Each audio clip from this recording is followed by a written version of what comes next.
Hi, everybody, and welcome to yet another episode of the Lumière Learning Monday. We are on season 5, episode 16, and my guest today is the very wise, knowledgeable Dr. Ashok Hande, who I had the privilege of meeting some months ago and learned about the phenomenal work he does in the area of neurosurgery and his passion, which is to create awareness on brain stroke prevention. So, Dr. Hande, thank you so much for coming to our studio and doing this talk with us. It's the best time this talk is going to get aired very close to World Stroke Day, which is 29th October. So, we will start October with your talk. So, people are already getting into the mode of awareness and subsequent action. Yeah. Thank you so much, Deepa, for inviting me on Lumineer platform. And since we have been talking on this subject for since a long time, I'm sure we'll click very well on this talk because we are aware of each other's work and we are aware what we are doing. And today's talk is just going to complement what we have been doing for so far. So thank you once again for inviting me on this platform. Thank you so much.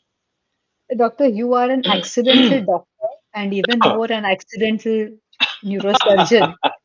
So how Oh, tell us about that accident that made that's you a doctor? that's a nice beginning, Deepa.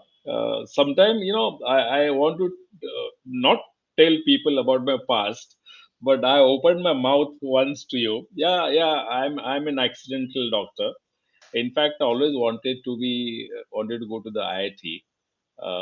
My interest has always been the IIT, but somehow that time we used to have some classes to appear for IIT entrance, and unfortunately, my father did not support me paying extra fees for the this kind of classes. So I was forced to continue with my 11th standard and then FY Inter Science, and then I always wanted to be join associated cement companies.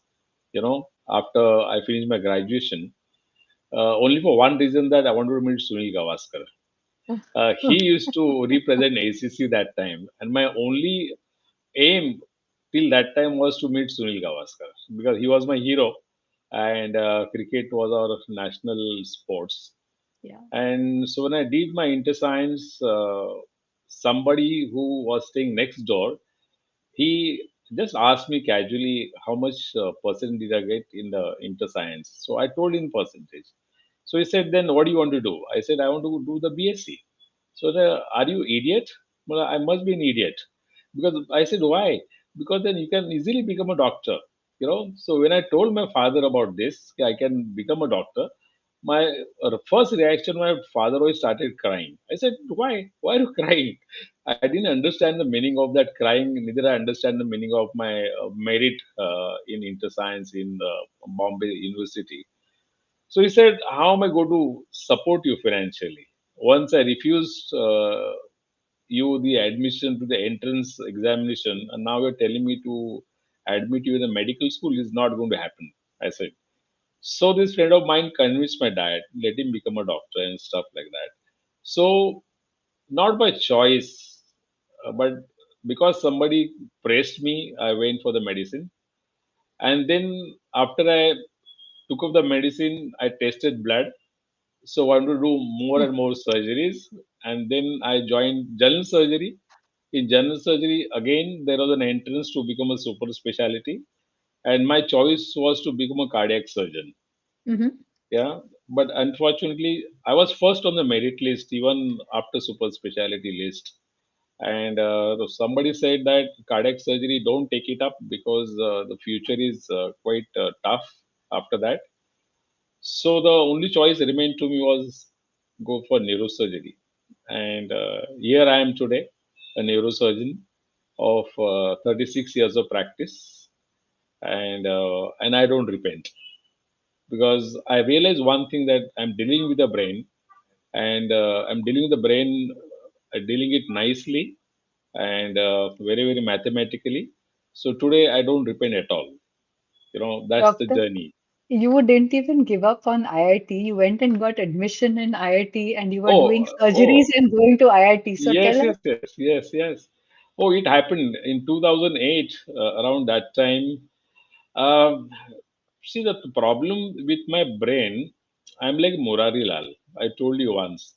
I keep dreaming about the things. And the only thing which I dreamt after doing medical, taking up medical curriculum, doing neurosurgery, that a little bit of what do you call kida in the brain, where you wanted to do something all the time.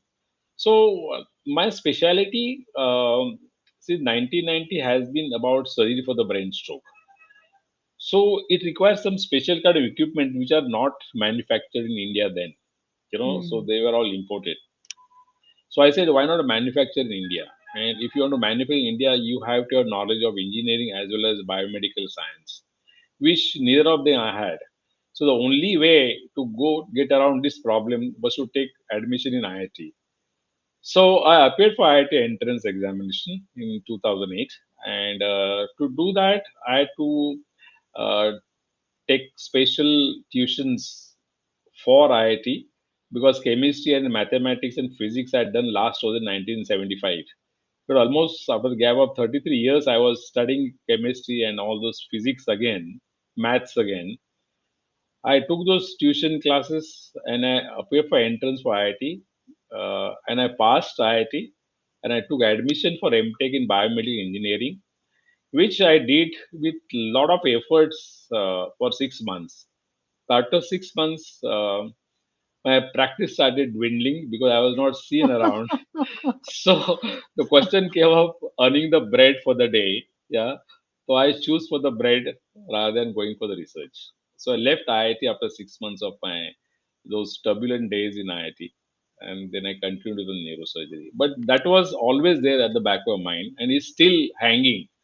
But now I have a time to do about it and I'm doing it right now. I mean, I'm not going to leave it up. Definitely Yeah, not. yeah, yeah. No, phenomenal. And you are a person who doesn't give up on his dreams. And though you may be Murari Lal, I think you have a lot of tenacity with keeping up your Yeah. dreams. So tell me, doctor, you are a gold medalist, you are director of Fortis in the neurosurgery, and you also make time to do work in Mofussil parts of Maharashtra. You travel, you do Yeah. surgeries there. You set up a trust in 2011. So, how did Yes. this social angle? Because most times, you are just so busy, you're doing so many surgeries. So, where was the energy? Where was the time? Where was the mental and the physical space to carve out time for something which was social? Yeah. This story actually goes back to 1990 when I passed my neurosurgery uh, in KM Hospital, Parel, Mumbai. And then I started doing the surgery for the brain stroke, mainly for the brain hemorrhage. And it is now almost 35 years I have been associated with the brain stroke surgery. In fact, there are many places in Maharashtra like Nasik, Pune, Kolhapur. Uh, I have developed micro neurosurgery there, and so that has been my passion. And over last 35 years, I have treated thousands of such cases. But believe me, they are the cases which keeps you grounded all the time. They Hmm. don't give satisfaction of doing a good surgery because so much depends upon other factors, other variables which are not under your control. Yeah. For example, I'll tell you one small example. People who get brain stroke because of brain hemorrhage. So what happens is that the area where this hemorrhage occurs inside the brain, that area is destroyed permanently. Whatever you do, that area and the function of that area of the brain is not going to come back. So by Okay. doing the surgery, we remove the hemorrhage, we treat the cause of the hemorrhage, but ultimately that doesn't help the patient so much. You know, Mm. if he has any deficit, they remain to continue like that with little bit of variation, little bit of improvement. But Yeah. ultimately, brain hemorrhage, however minor it may be. it destroys the person and the family. Definitely, there's Huh. no questions about that. Uh-huh. So, uh, I've seen a real dark side of the brainstroke in last 35 years. So, keeping that in mind, in 2011, I established a non-profit organization named after my daughter, Purva Medical Trust, and this trust has been helping people with the brain stroke since then. But all those efforts were very haphazard, under the rug, and there was no direction to that. I mean, if somebody comes to me for the treatment, I have to help him, but there was no statistics involved, no mathematics was involved. Just Correct. somebody comes and I help him. That's all. Yeah. Yeah. But since 3 years, now we are making some headway as far as organization of this Purva Middle Trust is concerned. We are Yeah. really well organized. And the project that we started 3 years ago is called as the Brainline project. And this Brainline project is basically a social project, primarily concerned with awareness creation and spreading the awareness to common man, Yeah. which is lacking very badly in our country. Even globally, it is lacking. So that's the history of the Purva Medical Trust. In fact, you said that the percentage of people who are aware of brain stroke is something like 7% or something like that. Yeah, we did a study in New Bombay about 2.5 years ago, where we interviewed about close to about 8 to 9,000 people, selected randomly at random locations, without giving any ideas what are the questions are going to be asked, or what are the questions are related going to be related to.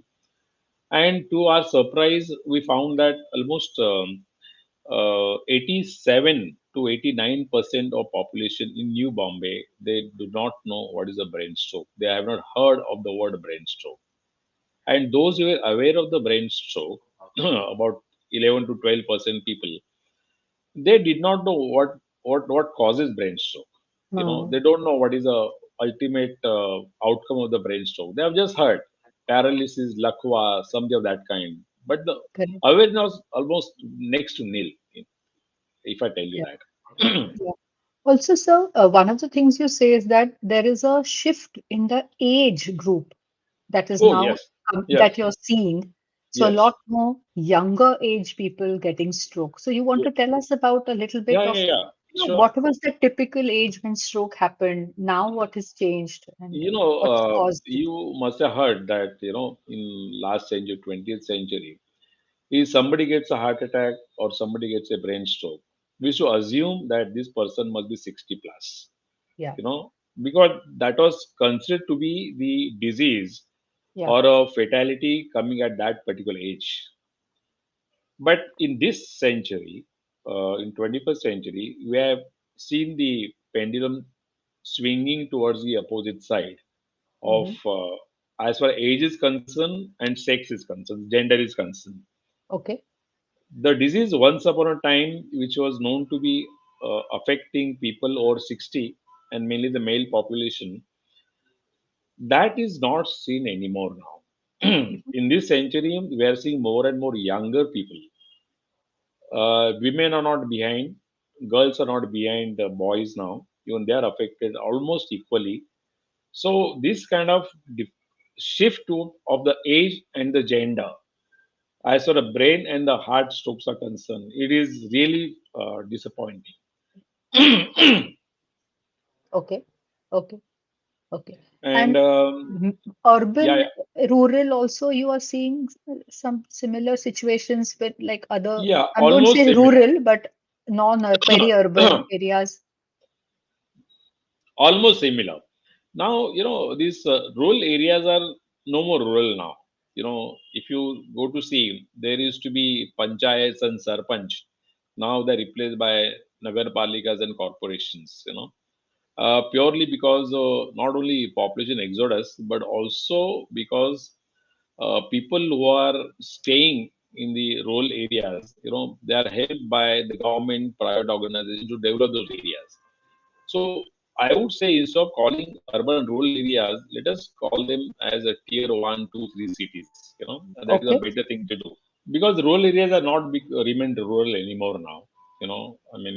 Development is occurring very at fast rate, and with the development, lot of things are also coming in. In Marathi, there is saying that "gav तिकडे उकिरडा," Yeah. "जिकडे गाव तिकडे उकिरडा." I mean, the moment you have some new township, lot of other stuff also walk in with the new development. So Yeah. that is what is happening nowadays. McDonald's, Swiggy's have not remained the part of the cities anymore now. They also moved on Mm. to tier two and tier three cities. Yeah. So that's just a sad thing. And because of that, the incidence of brain stroke or heart attack in rural areas almost parallel to that for cities. Okay. Almost parallel. Okay. It's slightly on the Wow. lower side, yeah, but it is definitely going up. It's jumping. The people who are affected, they are mostly male in rural Uh-huh. areas, not so much of women. As Mm-hmm. Mm-hmm. against male and women, they share the almost same incidence in the cities. Okay. And it's primarily because of the lifestyle that they're living, nothing else. Yeah.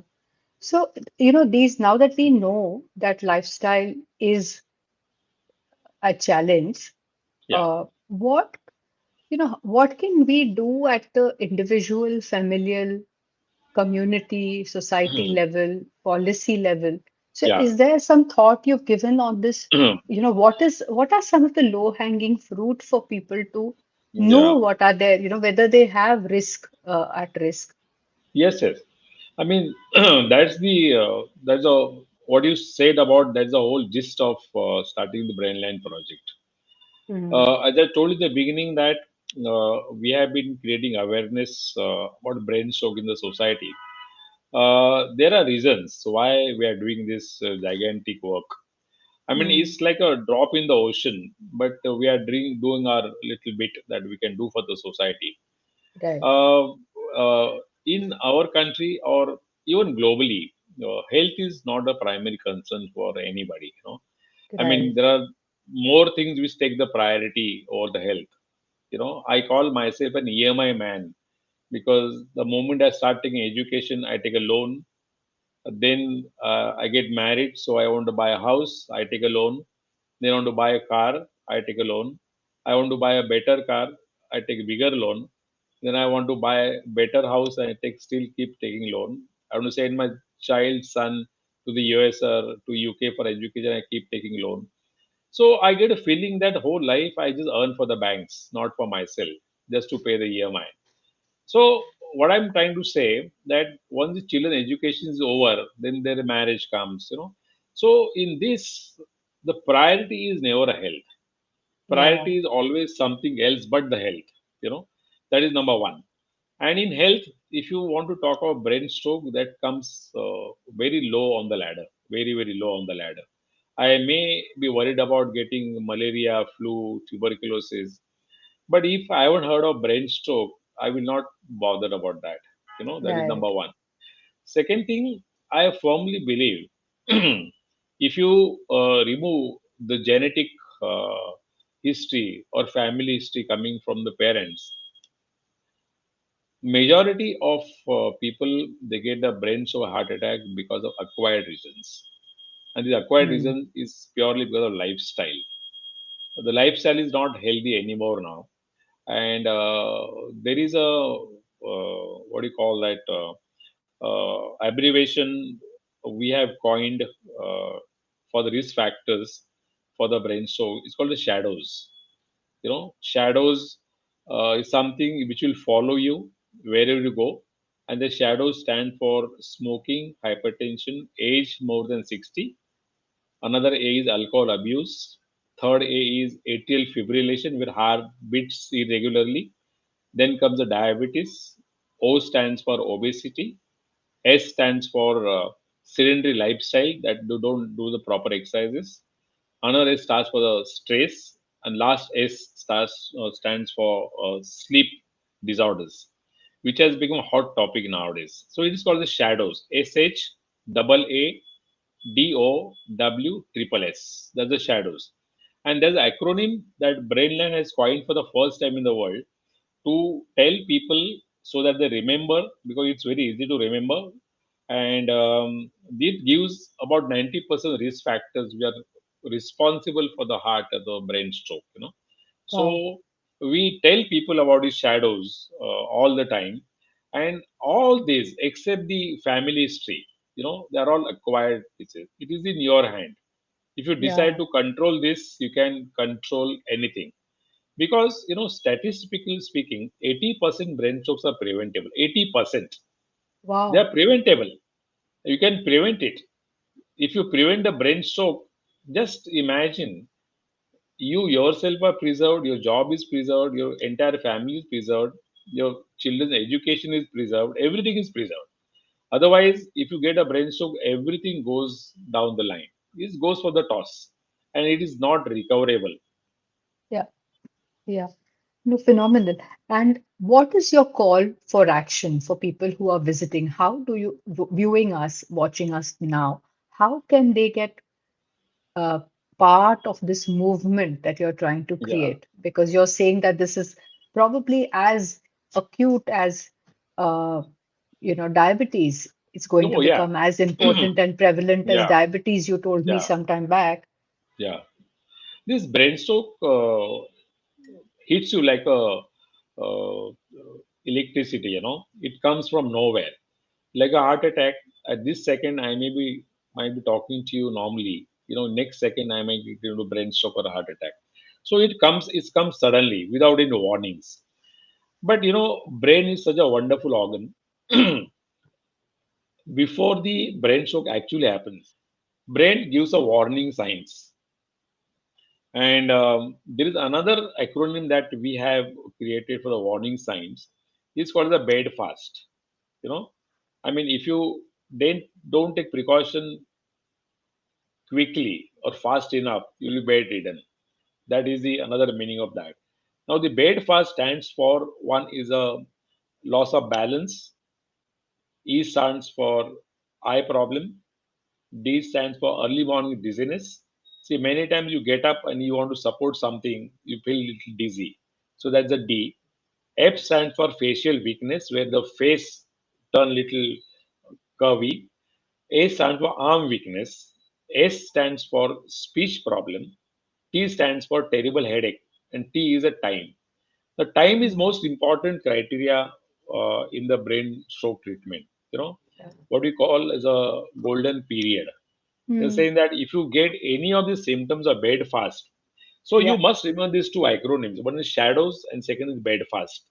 correct, correct. If you know what the risk factors that are responsible for the brain stroke or heart attack, if you know what are the warning symptoms of the brain stroke, like a bed fast, the next step that you should be doing is take a timely action. Yeah, And when the brain stroke is concerned, we talk about golden period. And the yes, golden period is anywhere between 3.5 hours to 4.5 hours after starting the symptoms.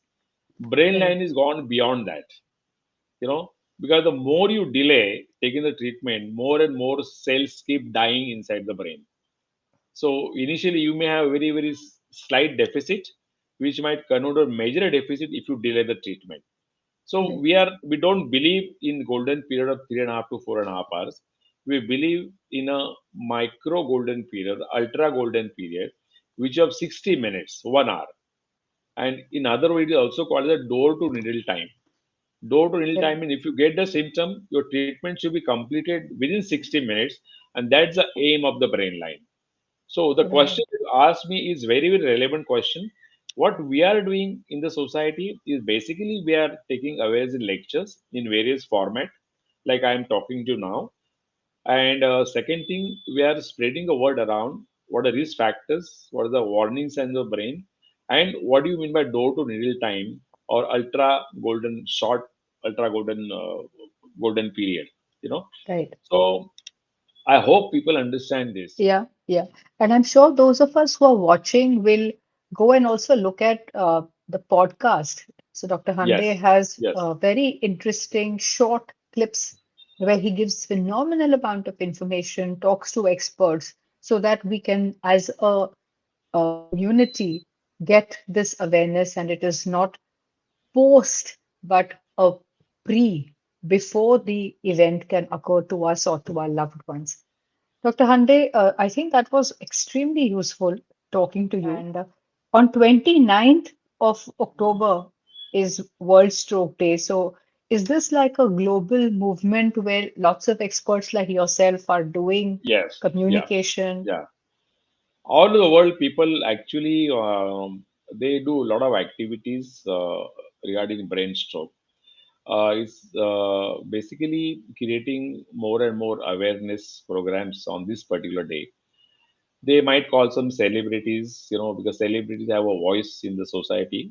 They are the influencers, so they come and say a few words about brain stroke. But we again, as I told you, that we are little rebellion to these traditional ideas of celebrating World Stroke Day every year. We don't do it every day, 365 days a year. The awareness programs are not limited only to the 20th of October for the brain line. They are We do it every day. That's Fantastic. what. Yeah. Fantastic. So you were watching me talk to Dr. Ashok Hande, neurosurgeon. He's head of neurosurgery at Fortis Hospital in Navi Mumbai. And those of us watching today or later, please take this moment to reflect about, the lives we lead and what could be the potential risks of not heeding some of the signs that could greatly impair our future lives as well as the lives of our loved ones. So, thank you very much for watching. Thank you, sir, for being a part of this podcast. Thank you so much, Deepa, for inviting me. Thanks a lot. Thank you. Thank you.